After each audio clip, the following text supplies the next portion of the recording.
नमस्कार दोस्तों, स्वागत है आपका मार्केट इन 10 मिनट्स में, जहां पर हमारा उद्देश्य होता है कि हम अपने निवेशकों को एक ही वीडियो के अंदर लगभग सभी डेली शेयर मार्केट अपडेट्स और ज़रूरी स्टॉक स्पेसिफिक न्यूज़ प्रोवाइड करें।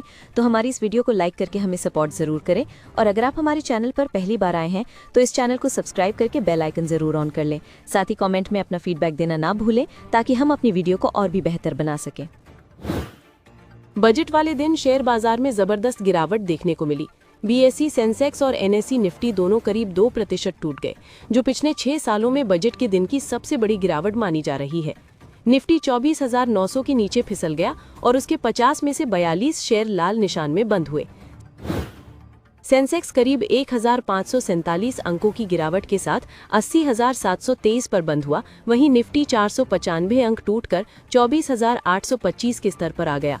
इस तेज बिकवाली का सीधा असर निवेशकों पर पड़ा और सिर्फ एक दिन में बीएसई में लिस्टेड कंपनियों की मार्केट वैल्यू करीब 11 लाख करोड़ रुपए घट गई।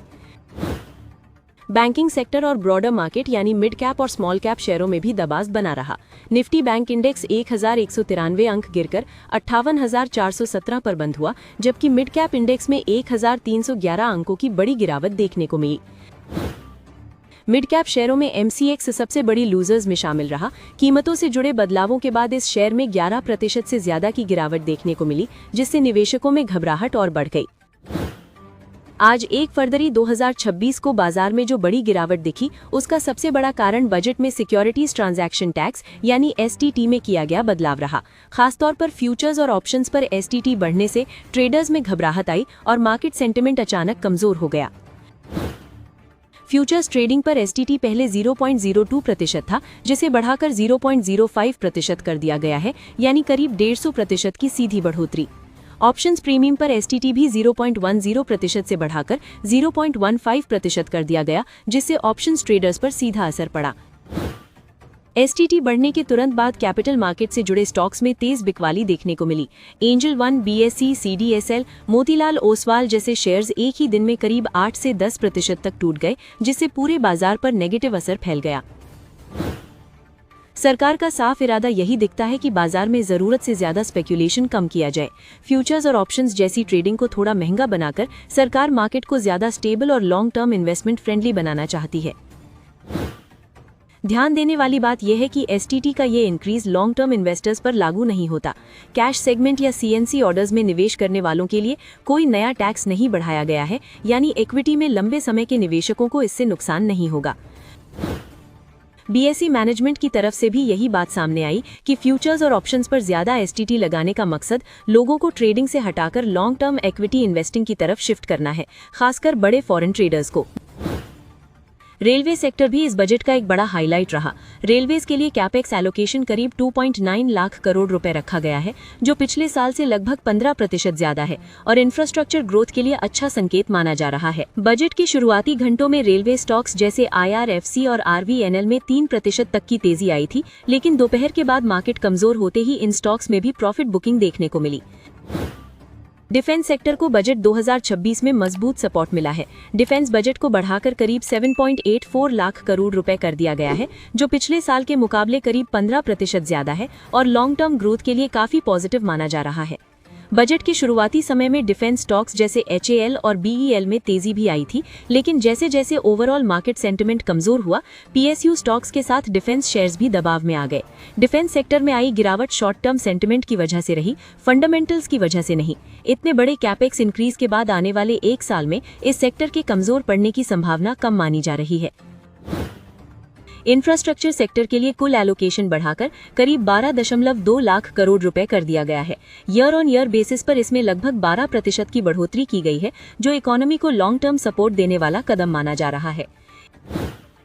ईएमएस यानी इलेक्ट्रॉनिक्स मैन्युफैक्चरिंग सर्विसेज सेक्टर को इस बार बजट में खास जगह मिली है। सरकार ने इलेक्ट्रॉनिक्स कंपोनेंट मैन्युफैक्चरिंग स्कीम को एक्सपैंड करने का ऐलान किया है, जिससे डोमेस्टिक प्रोडक्शन को बढ़ावा मिलेगा। ईएमएस सेक्टर के लिए करीब 4,000 करोड़ रुपए की नई पुश की घोषणा के बाद डिक्सन टेक्नोलॉजीज, केन्स टेक्नोलॉजी जैसे स्टॉक्स में अच्छी मजबूती देखने को मिली और मार्केट गिरावट के बावजूद ये शेयर्स पॉजिटिव जोन में टिके रहे। रेयर अर्थ मिनरल्स को लेकर भी बजट में बड़ा कदम उठाया गया है। आंध्र प्रदेश, उड़ीसा, केरल और तमिलनाडु में रेयर अर्थ कॉरिडोर्स बनाने का ऐलान किया गया है, जिससे स्ट्रेटेजिक मटेरियल्स में भारत की डिपेंडेंस कम होगी। ग्लोबल जियोपॉलिटिक्स में रेयर अर्थ्स की अहमियत को देखते हुए ये फैसला लॉन्ग टर्म में मैन्युफैक्चरिंग और डिफेंस दोनों के लिए काफी महत्वपूर्ण माना जा रहा है। बजट के बाद कुछ चीजें आम लोगों के लिए सस्ती होने वाली है। Overseas tour packages, overseas education और मेडिकल ट्रीटमेंट पर TCS को 5% से घटाकर 2% कर दिया गया है, जिससे मिडिल क्लास को राहत मिलेगी। Solar glass inputs, lithium ion battery components, critical minerals, civilian aircraft MRO parts और लेदर प्रोडक्ट्स पर इंपोर्ट ड्यूटी हटाने या घटाने का फैसला लिया गया है, जिससे इन सेक्टर्स की कॉस्ट स्ट्रक्चर बेहतर होगी। फार्मास्यूटिकल सेक्टर के लिए भी राहत की खबर रही, क्योंकि रेयर और कैंसर ड्रग्स पर बेसिक कस्टम्स ड्यूटी को खत्म कर दिया गया है, जिससे मरीजों और फार्मा कंपनियों दोनों को फायदा मिल सकता है। वहीं कुछ चीजें महंगी भी होने वाली हैं। अल्कोहलिक लिकर पर TCS बढ़ाया गया है, इंपोर्टेड क्रैनबेरीज और ब्लूबेरीज पर ड्यूटी बढ़ी है और टोबैको रिलेटेड प्रोडक्ट्स पर भी ज्यादा टैक्स लगाया गया है। इनकम टैक्स स्लैब्स में इस बार कोई बदलाव नहीं किया गया है, क्योंकि सरकार पहले ही पिछले बजट में नई टैक्स रिजीम को लागू कर चुकी है, जो 1 अप्रैल से पूरी तरह इफेक्टिव हो जाएगी। PFC लिमिटेड और REC लिमिटेड का नाम बजट स्पीच में रीस्ट्रक्चरिंग के संदर्भ में लिए जाने के बाद इन स्टॉक्स में इंट्राडे 5 से 6% तक की तेजी आई थी, लेकिन मार्केट सेंटिमेंट खराब होने से गेन्स टिक नहीं पाए। हेल्थ सेक्टर के लिए बजट में 10% का इजाफा किया गया है। 5 regional medical hubs, medical tourism को बढ़ावा, अलाइड हेल्थ केयर ट्रेनिंग और बायोफार्मा मैन्युफैक्चरिंग को मजबूत करने के लिए अगले 5 साल में 10,000 करोड़ रुपए के इन्वेस्टमेंट का प्रस्ताव रखा गया है। MSMEs को ग्रोथ के अगले फेज के लिए तैयार करने पर खास फोकस किया गया है। 10,000 करोड़ रुपए का डेडिकेटेड फंड बनाया जाएगा, ताकि छोटे उद्योग चैंपियन MSMEs बनकर जॉब्स, प्रोडक्टिविटी और एक्सपोर्ट्स को बढ़ा सकें। एजुकेशन सेक्टर में फ्यूचर रेडी स्किल्स पर जोर दिखा। नए design institute, university townships, stem girls hostels, astrophysics research facilities और AI जैसी टेक्नोलॉजीज को जॉब्स से जोड़ने के लिए एक स्पेशल कमेटी बनाने का ऐलान किया गया। बैंकिंग सेक्टर के लिए high level committee on banking for विकसित भारत बनाने का प्रस्ताव रखा गया है। इसका मकसद फाइनेंशियल स्टेबिलिटी, इंक्लूजन और कंज्यूमर प्रोटेक्शन को मजबूत करना और बैंकिंग सिस्टम को भारत की अगली ग्रोथ स्टोरी के लिए तैयार करना है। एग्रीकल्चर और स्पोर्ट्स दोनों को टेक्नोलॉजी और स्ट्रक्चर से जोड़ने की कोशिश की गई है। फार्मर्स के लिए भारत विस्तार AI टूल लाया जाएगा, जबकि खेलो इंडिया मिशन के जरिए अगले 10 साल में टैलेंट आइडेंटिफिकेशन, कोचिंग और स्पोर्ट्स इंफ्रास्ट्रक्चर को नए सिरे से मजबूत किया जाएगा। ओवरऑल मार्केट फॉल की वजह सिर्फ बजट नहीं, बल्कि कई फैक्टर्स रहे। STT हाइक के साथ साथ वॉलेटिलिटी इंडेक्स का बढ़ना, फॉरेन इन्वेस्टर्स की सेलिंग और ग्लोबल क्यूज ने भी मार्केट को दबाव में रखा। गोल्ड और सिल्वर प्राइसेस में पहले से आई गिरावट का असर मेटल स्टॉक्स पर दिखा। वेदांता, हिंदुस्तान जिंक, नैल्को और GMDC जैसे स्टॉक्स में एडजस्टमेंट के तौर पर कमजोरी नजर आई। सेक्टर वाइज देखा जाए तो PSU बैंक इंडेक्स में करीब 5.5% की भारी गिरावट रही। मेटल इंडेक्स करीब 4% टूटा और कैपिटल गुड्स, एनर्जी और कंजम्पशन सेक्टर्स भी दबाव में रहे। लॉन्ग टर्म नजरिए से देखा जाए तो बजट को एक टैक्टिकल और बैलेंस्ड बजट माना जा सकता है, जिसमें डिफेंस, रेलवेज, इंफ्रास्ट्रक्चर, EMS और रेयर अर्थ जैसे की सेक्टर्स पर सही जगह फोकस किया गया है। यूनियन बजट 2026 में सरकार ने घरेलू पर्यटन को बढ़ावा देने के लिए बड़े ऐलान किए, जिसके बाद टूरिज्म से जुड़े स्टॉक्स में जबरदस्त तेजी देखने को मिली। बजट के बाद इजी ट्रिप प्लानर समेत कई टूरिज्म स्टॉक्स में 10% तक का उछाल आया। फाइनेंस मिनिस्टर निर्मला सीतारमण ने अपने बजट भाषण में साफ किया कि सरकार टूरिज्म इंफ्रास्ट्रक्चर और हेरिटेज टूरिज्म पर मजबूत कर रही है, ताकि देश के अंदर यात्रा को ज्यादा आसान और आकर्षक बनाया जा सके। बजट में देश के 15 ऐतिहासिक और पुरातात्विक स्थलों को विकसित करने का प्रस्ताव रखा गया है। इसमें सारनाथ और हस्तिनापुर जैसे स्थान शामिल हैं, जिन्हें कल्चरल और टूरिज्म हब्स के रूप में तैयार किया जाएगा। बजट में हिमाचल प्रदेश, उत्तराखंड और जम्मू कश्मीर जैसे पहाड़ी राज्यों में माउंटेन ट्रेन सर्विसेज शुरू करने की योजना का ऐलान हुआ है। इससे कनेक्टिविटी बेहतर होगी और इन इलाकों में टूरिज्म एक्टिविटीज को नई रफ्तार मिल सकती है। यूनियन बजट 2026 में सरकार ने यूपीआई और रुपे डेबिट कार्ड ट्रांजैक्शंस के लिए 2000 करोड़ रुपए के इंसेंटिव स्कीम के ऐलान के बाद डिजिटल पेमेंट सेक्टर में पॉजिटिविटी दिखी। इसका असर स्टॉक्स पर भी पड़ा और इन्वेस्टर्स का सेंटिमेंट शॉर्ट टर्म में मजबूत हुआ। बजट के बाद 197 कम्युनिकेशंस के शेयर्स इंट्राडे में करीब 5% तक चढ़े, जबकि वन मोबीक्विक सिस्टम्स में भी लगभग 4% की तेजी देखने को मिली, जो मार्केट की इमीडिएट रिएक्शन को दिखाता है। हालांकि इंडस्ट्री को 2000 करोड़ रुपए का इंसेंटिव अमाउंट उम्मीद से कम लगा, क्योंकि पेमेंट कंपनीज की मांग करीब 4500 करोड़ रुपए की सब्सिडी को लेकर थी। ट्रांजैक्शन वॉल्यूम तेजी से बढ़ने के बावजूद सपोर्ट कम रहने को लेकर चिंता बनी हुई है। यूपीआई ट्रांजैक्शंस लगातार नए रिकॉर्ड्स बना रहे हैं, जहां सालाना करीब 30% की ग्रोथ देखने को मिल रही है। जनवरी में यूपीआई ट्रांजैक्शन काउंट 21 अरब के पार पहुंचा और कुल वैल्यू 28 लाख करोड़ से ज्यादा रही, जो डिजिटल पेमेंट्स की मजबूत डिमांड को साफ दिखाता है। यूनियन बजट 2026 में सरकार ने persons resident outside India investors के लिए बड़ा कदम उठाया है, जिससे मार्केट सेंटिमेंट पर सीधा असर पड़ सकता है। अब कोई भी overseas Indians Indian stock market में ज्यादा हिस्सेदारी ले सकता है। नए नियमों के तहत कोई भी पीआरओआई इन्वेस्टर किसी लिस्टेड इंडियन कंपनी में 10% तक स्टेक ले सकता है, जो पहले 5% थी। साथ ही सभी पीआरओआई इन्वेस्टर्स की कुल इन्वेस्टमेंट लिमिट को 10% से बढ़ाकर 24% कर दिया गया है, जिससे ओवरसीज कैपिटल के लिए स्पेस काफी बढ़ गई है। ये फैसला ऐसे वक्त पर आया है जब एफआईआईज लगातार सेलिंग कर रहे हैं।